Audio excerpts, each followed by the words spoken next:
From the New York Times, I'm Michael Barbaro. This is The Daily.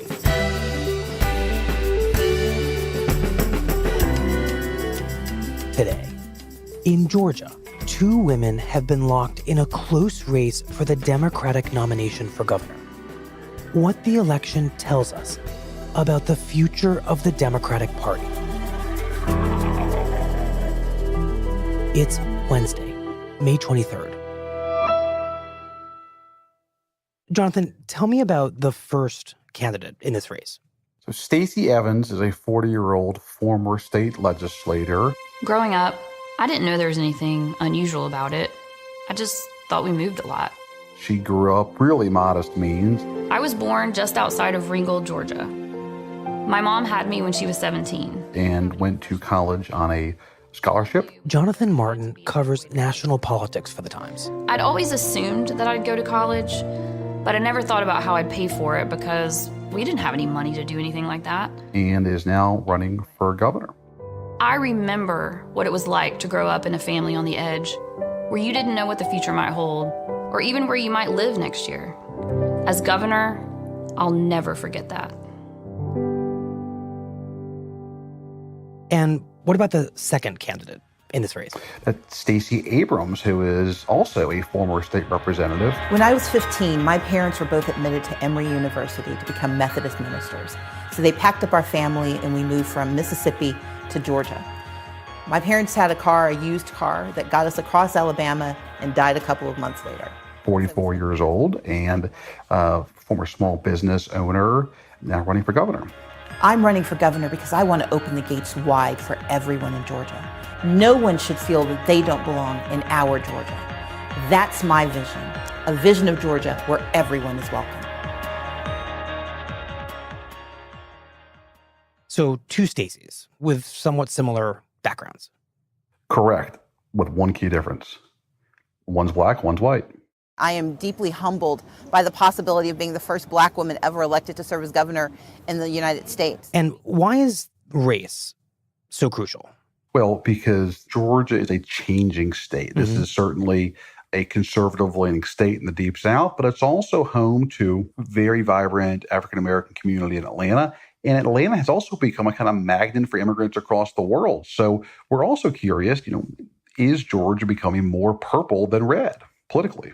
I'm going to win this race by running a different kind of campaign, a people-powered campaign. So tell me more about Stacey Abrams' strategy here in her campaign for governor. So her theory of the case is that conservative-leaning white voters, especially in the more rural parts of the state, aren't gettable. They're not coming back to the Democratic Party of their ancestors, that they're Republicans now, and that it's time and money wasted trying to win them over when you can actually try to get more voters who are guaranteed to pull the lever for you to register and vote. There are 800,000 people of color in the state of Georgia in 2014 who did not have the right to vote. Not because they weren't eligible, but because no one had ever asked them to register. That's the better investment. Find immigrants, find black non-voters, find recent 18 and 19-year-old kids who are now eligible to vote. And so I took it upon myself to register all 800,000 people of color in the state of Georgia by 2024. Get them registered and turn them out on Election Day. So she's explicitly not trying to appeal to Trump voters, kind of white working class voters in Georgia, and pick them off. Her strategy is to essentially stick with liberals, liberal ideologies, positions, and voters. That's the gamble, that if you give those folks a reason to turn out, that they will show up in a midterm election when typically those constituencies don't vote. That if you give them a reason by sort of doubling down on a more progressive ideology, that's the way to get them to the polls, and that's the way to win statewide. There's the Georgia that was, a Georgia that was mired in discrimination and hatred. And that Georgia, luckily, is, I think, far behind us. But we still have a Georgia today that grapples with some of that discrimination, some of that bigotry. I was in Georgia last week. I spent some time traveling with Stacey Abrams and seeing her talk to folks. And she is very clear, as she told me, she said, look, I am not going to pander, and I am who I am. But I'm running to be the governor of a new Georgia. of a Georgia that we all can see in this room, a Georgia that looks like this room. And with your support on May 22nd, I will become the Democratic nominee for that new Georgia. Are you with me?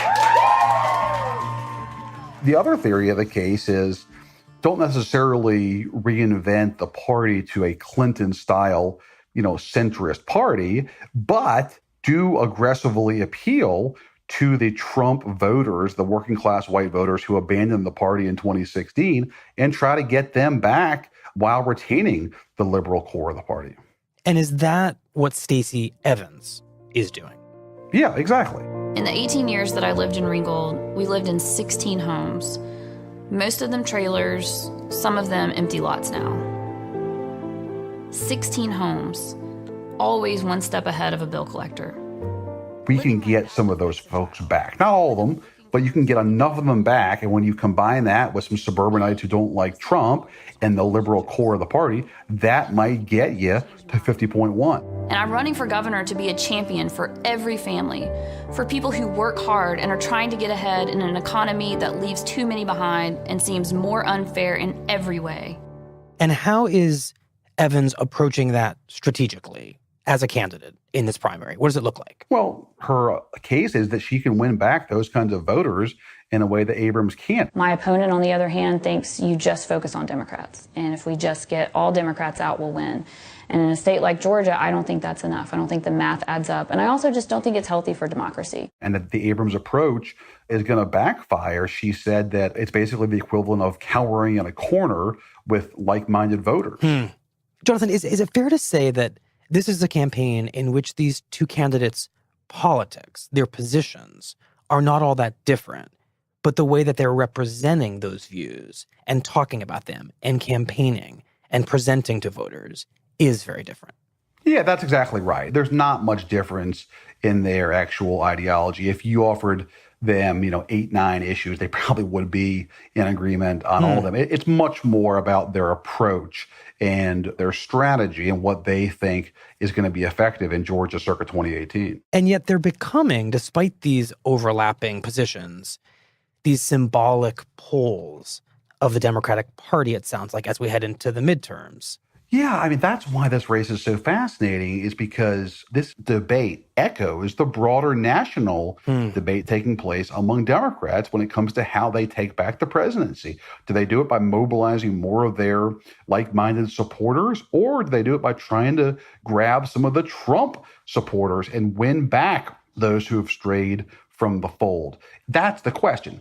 Was the issue Hillary, or was the issue her politics and Trump's politics? Because if you believe that the problem was Hillary and that's why there was a drop-off among younger and non-white voters, then you might not have an appetite to try to win over the Trump voters again. But the Abrams-Evans divide, or lack of it, suggests that perhaps the midterms are becoming more about strategy and packaging than perhaps substance and policy. There's no question about it that the Democratic Party has moved to the left. There's not much of a centrist wing left in the party, and it is much more now about the presentation and packaging than it is about the issue set, right? There's not a lot of Democrats left who are going to take the NRA line or oppose abortion rights. And let me just make one more point. Democrats are finding a lot of success in nominating women in this year's primaries. And there's no question that the energy behind the kind of anti-Trump movement has been led by women. If you talk to Democrats privately, though, they recognize that this can't be the year of the white woman, right? That a party that so heavily relies on the votes of black women can't just be defined by, white women and pussy hats, that it's got to be a broader cross-section of females representing their party in office. There's got to be some success stories from women of color. Hello, this is Hillary Clinton asking you to vote for my friend Stacey Abrams for governor of Georgia this Tuesday, May 22nd.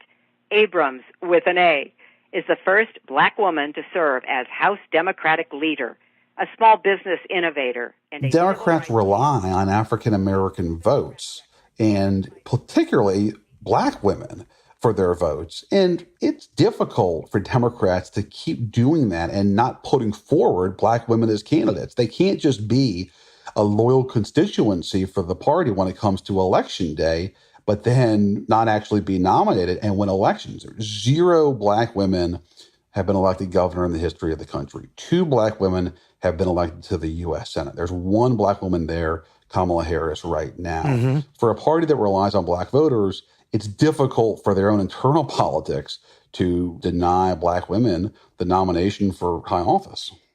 And what about for voters, this issue of race? How much is it mattering to them, both as a pro and maybe as a con when it comes to Abrams? When I was down there last week talking to African-American voters, they are thrilled about the idea after having the first Black president of having a Black woman become governor of their state. This race really feels like it has representation on a larger scale, on a national scale. We've seen so much change in the way people feel the power of their vote in Virginia and Alabama, and I kind of feel like Georgia's the next to go. So there is this sense in the Black community of opportunity, of possibility, but there's also uncertainty and skepticism in the Black community. It kind of reminds me of what Obama encountered in 2008. It wasn't until Black voters saw in Iowa that white voters would support a Black man to be president that they really came around, that they really believed. And I think it's even more acute among Black Southerners.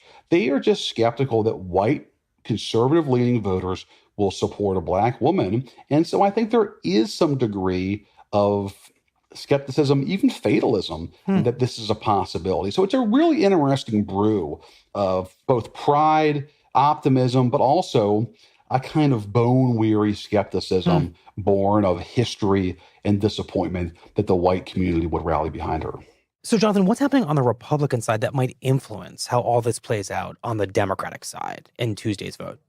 The Republican primary has seen a bit of a rush to the right. Casey Cagle, who's the lieutenant governor, is the front runner, but some of his challengers who are trying to outflank him have gone to great lengths to win over conservative voters. I'm so conservative,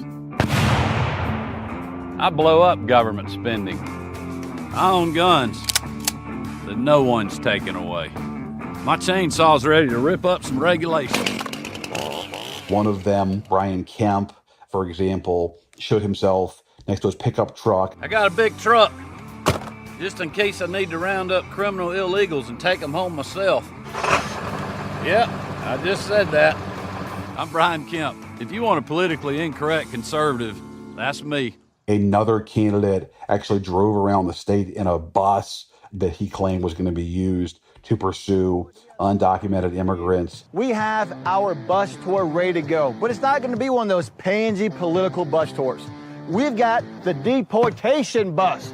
That's right, you heard me, the Michael Williams deportation bus. And how does what's going on the Republican side seem to make things easier or harder for these 2 Democrats as they campaign?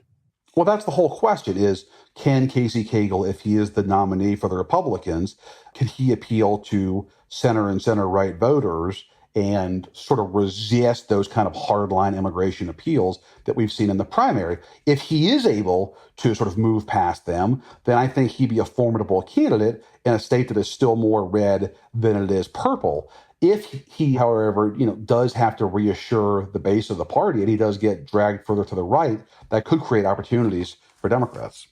So a candidate like Stacey Abrams, who is intentionally going after a more liberal constituency, might still attract more moderate voters in the general election if the Republican candidate is pulled to the right in the primaries.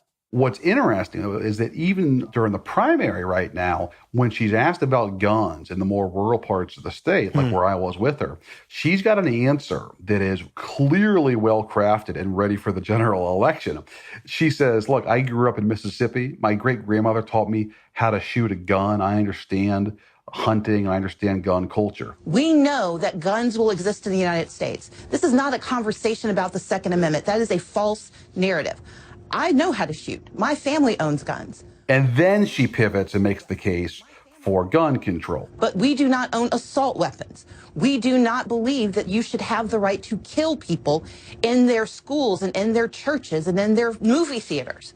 These are places where guns should not be, and the best way to solve this problem is to reduce access to weapons for those who should not have them. Now, she is not walking away from the liberal line on guns, but she is clearly getting that answer ready for this fall when she's on the campaign trail trying to appeal to a broad cross-section of voters in this state, which is first reassure folks that you get the gun culture and then make the case for restrictions.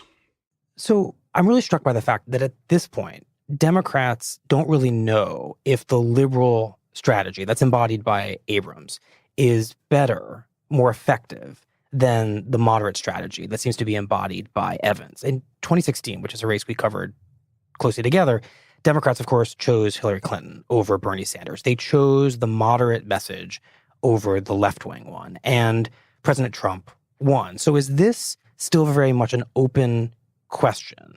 Is this still kind of an experiment? Oh, it's a very much a sort of live, ongoing debate within the Democratic Party is which is the better approach? Do you try to mobilize liberals who may be tuned out to politics because they're tired of, consensus-oriented status quo politics? Or do you assume that those folks are going to show up because you're the better of the two options and spend more of your time and money trying to win over moderate voters? That is one of the central debates happening right now among Democrats. So we're talking on Tuesday evening before the polls close in Georgia. Will the outcome of this race be meaningful in starting to answer that question for Democrats? Yes, the general election outcome will be, I think, hugely important to litigating that debate. If Stacey Abrams is the nominee in Georgia and this approach works and she wins the governorship of Georgia and becomes an African-American female governor in the Deep South, that will go a long ways toward putting points on the board for those who say mobilization is the best approach for Democrats. Mobilization, meaning the liberal strategy, get as many young and people of color as possible to come out for Democrats. That's your strategy. You got it. Please allow me to introduce for the very first time the official Democratic nominee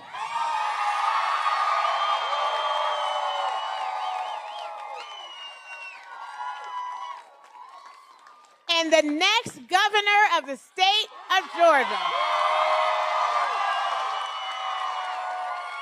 Stacey Abrams. On Tuesday night, Stacey Abrams won Georgia's Democratic primary, becoming the first Black woman to be a major party nominee for governor in U.S. history. Our campaign will be a coalition that reaches across backgrounds, sharing our constant belief in our capacity to win. From our campuses to our neighborhood blocks, from our senior centers, outwards, a wave is coming, and I know Georgians won't stand on the sidelines. Because you see, in the book of Esther,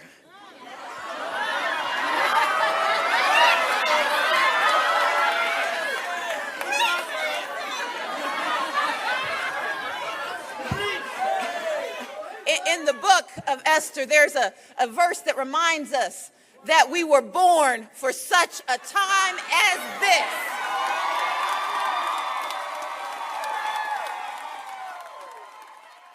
We'll be right back. Support for The Daily comes from U.S. Bank. U.S. Bank believes in the power of people believing in themselves. Whatever your plans may be, U.S. Bank can help you take that first step, then the next, until you're well on your way to reaching your goals. And with their tools and support, U.S. Bank can help make possible happen every day. Take the first step toward your goals at usbank.com/possible. Equal housing lender, member FDIC. Here's what else you need to know today. There's a chance, it's a very substantial chance that it won't work out. I don't want to waste a lot of time, and I'm sure he doesn't want to waste a lot of time. So there's a very substantial chance that it won't work out, and that's okay. During an Oval Office meeting with South Korea's president, Moon Jae-in, President Trump said that next month's summit with North Korea's leader might be delayed over growing hostility from Kim Jong-un. If it doesn't happen, maybe it'll happen later. Maybe it'll happen at a different time. But we will see. Many have attributed Kim's hostility to comments from Trump's national security advisor, John Bolton, comparing the North to Libya, whose leader was deposed after giving up his nuclear weapons program. But at the White House on Tuesday, Trump blamed China. President Xi is a world-class poker player. And I'd probably maybe doing the same thing that he would do. Suggesting that North Korea's harsher tone was influenced by a recent meeting between Kim and China's president, Xi Jinping. And I think things changed after that meeting, so I can't say that I'm happy about it.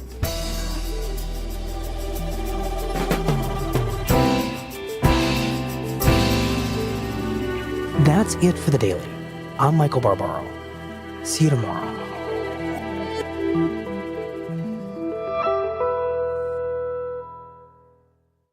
Support for The Daily comes from U.S. Bank. We all have plans for the future. Maybe it's traveling more, or starting a business, or just being confident with your finances. Whatever the case, U.S. Bank is there to help customers reach their goals with tools and support along the way. Because if you believe in yourself, there's a bank that does too. Learn more at usbank.com/possible. Equal housing lender, member FDIC.